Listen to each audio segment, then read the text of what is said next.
Film की शुरुआत में हम देखते हैं कि बहुत साल पहले एक देश के वैज्ञानिकों ने अपनी आर्मी को स्ट्रॉन्ग बनाने के लिए अपने सैनिकों पर एक एक्सपेरिमेंट किया और उन्हें ताकत वाले इंजेक्शन लगाए। लेकिन बदकिस्मती से ये एक्सपेरिमेंट फेल हो गया और एक ऐसा वायरस फैल गया जिससे लोगों का आकार कई गुना बढ़ गया और वो टाइटन बन गए। उन्होंने पूरी धरती पर लोगों को मारना शुरू कर दिया। धीरे धीरे ये वायरस पूरी धरती पर फैल गया और पूरी दुनिया अब इसकी चपेट में आ चुकी थी। इसी बीच धरती पर एक ऐसी जगह भी थी जहां पर इंसान अभी भी जिंदा बचे थे। उन्होंने टाइटन से बचने के लिए शहर के चारों तरफ बड़ी बड़ी दीवारें बना ली थीं और उसी दीवारों के अंदर रहना सीख लिया।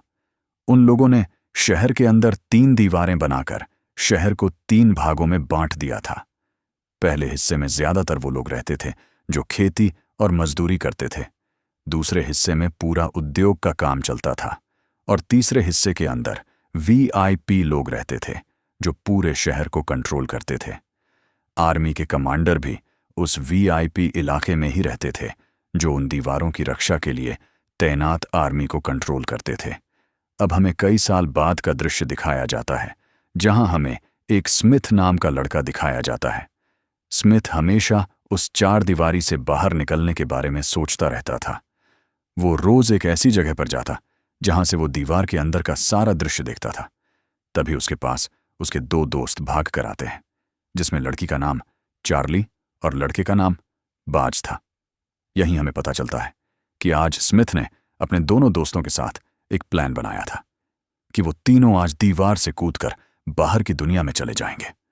उन्होंने एक जगह देख रखी थी जहां से वो उस दीवार से बाहर निकलने वाले थे, लेकिन जैसे ही वो उस दीवार के पास पहुंचे, वहां मौजूद सैनिकों की नजर उन पर पड़ गई और उन्होंने उसे पकड़ लिया। आर्मी वाले उन्हें मारने ही वाले थे। तभी एक आर्मी ऑफिसर जो पहले से स्मिथ को जानता था वहां आ जाता है और उन्हें बचा लेता है। उन लोगों के बीच बातचीत चल ही रही थी कि तभी वहां भूकंप जैसे लगने लगे। सभी लोग जमीन पर गिर जाते हैं।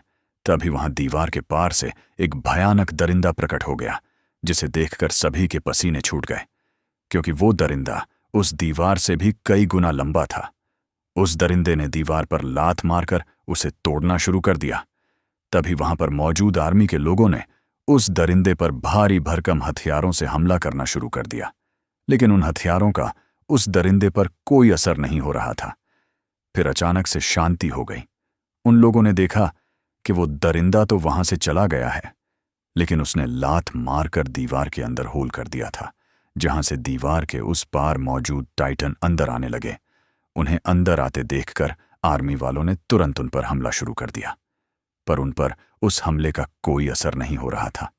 पल भर में उनके जख्म ठीक हो जाते थे। अब उन टाइटन ने लोगों को मारना शुरू कर दिया। वो टाइटन लोगों को ऐसे खाने लगे जैसे वो कई सालों से भूखे हों। उन्होंने पूरे इलाके को तहस नहस कर दिया। अब सारे लोग शहर की सबसे सुरक्षित बिल्डिंग की तरफ भागने लगे।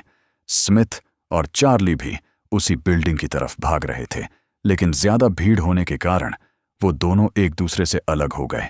स्मिथ उस भीड़ के धक्कों के कारण उस बिल्डिंग में घुस गया, लेकिन चार्ली एक बच्चे को बचाने के चक्कर में बाहर ही रह गई।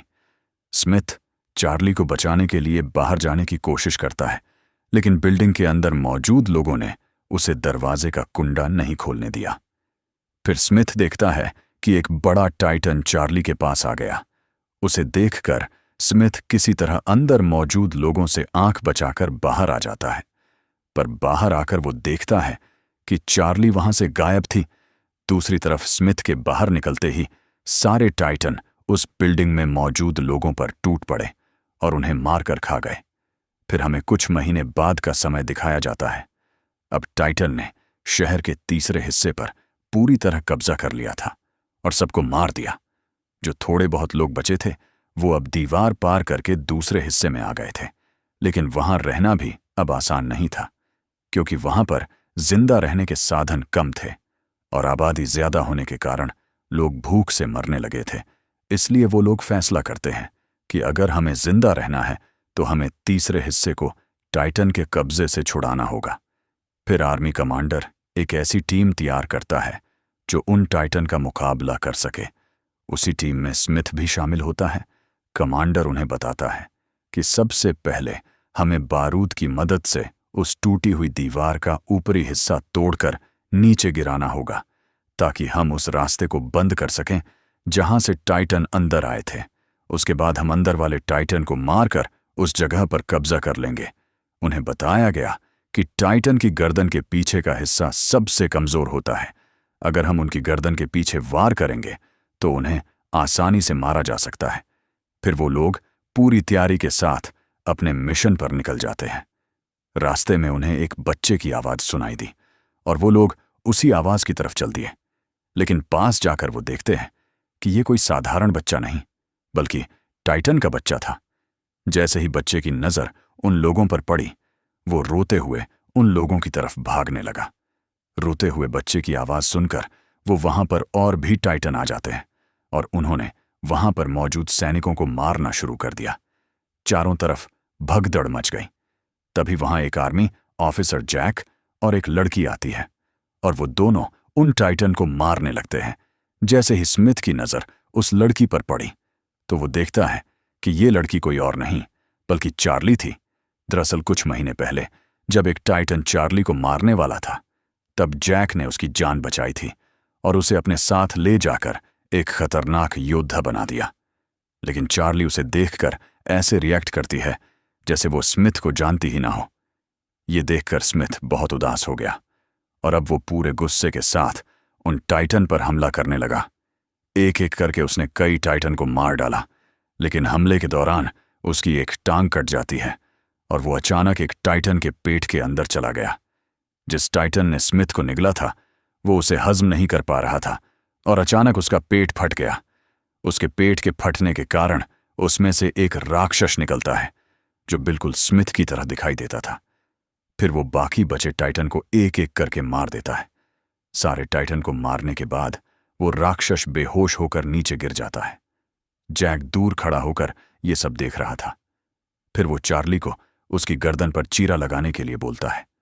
जैसे ही चार्ली उसकी गर्दन पर चीरा लगाती है तो सब ये देखकर हैरान रह जाते हैं कि स्मिथ फिर से जिंदा हो गया था। कुछ समय बाद जब स्मिथ को होश आया तो वो अपने आप को बंधा हुआ पाता है। उसके आसपास बहुत सारे लोग इकट्ठे हो रखे थे। असल आर्मी कमांडर नहीं चाहता था कि स्मिथ दोबारा से ऐसे अपना आकार बदलकर किसी को मारे, क्योंकि उसे इस बात का डर था कि अगर स्मिथ जिंदा रहा तो उसकी बादशाहत खत्म हो जाएगी। इसलिए वो उसे जान से मार देना चाहता था। स्मिथ कमांडर से अपनी जान की भीख मांगता है। वो उसे कहता है कि उसे खुद भी नहीं पता कि वो कैसे इतने बड़े राक्षस में बदल गया, लेकिन कमांडर उसकी एक नहीं सुनता। और जैसे ही कमांडर ने अपने सैनिकों को स्मिथ को मारने का आदेश दिया, उसी समय वहां एक और बहुत बड़ा राक्षस आ जाता है। उसने एक झटके में ही कमांडर के सारे सैनिकों को मार डाला और स्मिथ को उठाकर अपने साथ ले गया। इसी तबाही में ही वो आर्मी कमांडर भी एक दीवार के नीचे दबकर मारा गया।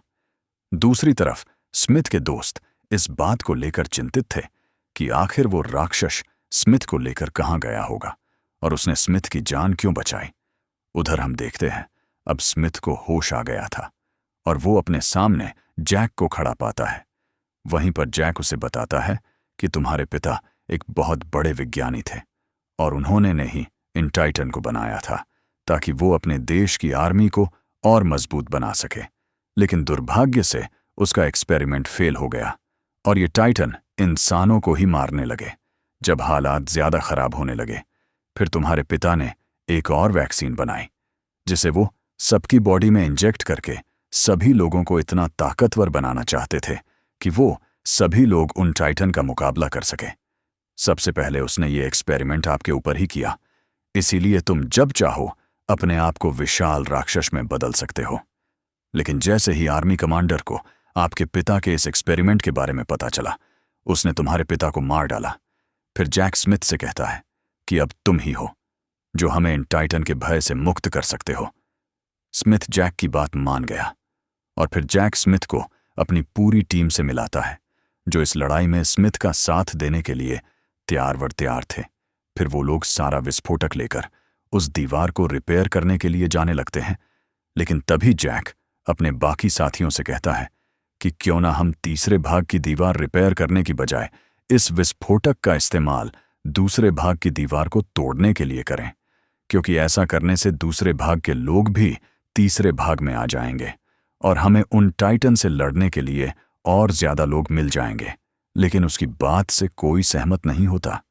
इस पर स्मिथ उससे कहता है कि ऐसा करना बिल्कुल भी सही नहीं होगा, क्योंकि ऐसा करने से हम अपना और ज्यादा नुकसान करवा लेंगे। इसी बात को लेकर दोनों में झगड़ा होने लगा। जब जैक और स्मिथ आपस में लड़ रहे थे, तभी स्मिथ के बाकी दोस्त उस विस्फोटक को लेकर तीसरे हिस्से की उस टूटी हुई दीवार के पास ले जाने लगे। जैक उन्हें भागते हुए देख लेता है और उन्हें रोकने के लिए वो अपने आप को मार लेता है और मरने के बाद एक भयानक राक्षस में बदल जाता है।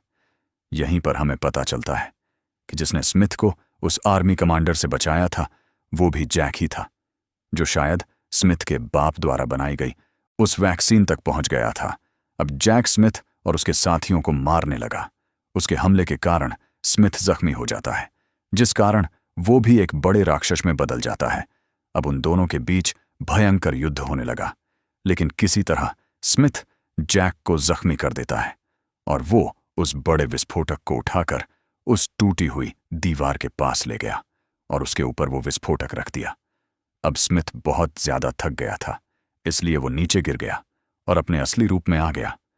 अब सभी लोग इसी इंतजार में थे कि कब वो बम फटे और उस दीवार का रास्ता बंद हो। लेकिन उसी वक्त हम देखते हैं कि वहां वो आर्मी कमांडर आ जाता है, जो उस दिन दीवार के नीचे आने पर भी जिंदा बच गया था। लेकिन तभी स्मिथ का एक साथी कमांडर को तीर मारकर मार देता है, परंतु वो कमांडर मरने के बाद एक बड़े राक्षस में बदल जाता है।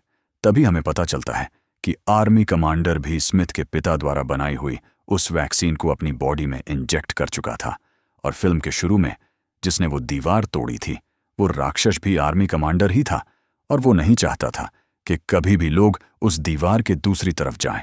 अब वो आर्मी कमांडर उन सब लोगों को मारने लगता है, लेकिन उसी समय जैक अपने जीवन की परवाह न करते हुए हाथ में एक बम लेकर राक्षस बने उस आर्मी कमांडर के मुंह में चला जाता है। कमांडर के पेट में जाकर वो बम फट जाता है और दोनों की मौत हो जाती है। इसी के साथ दीवार पर रखा हुआ बम भी फट जाता है और दीवार का ऊपरी हिस्सा टूटकर नीचे आ जाता है, जिससे दीवार के नीचे वाला होल बंद हो जाता है। इसी के साथ ये मूवी यहीं पर समाप्त हो जाती है।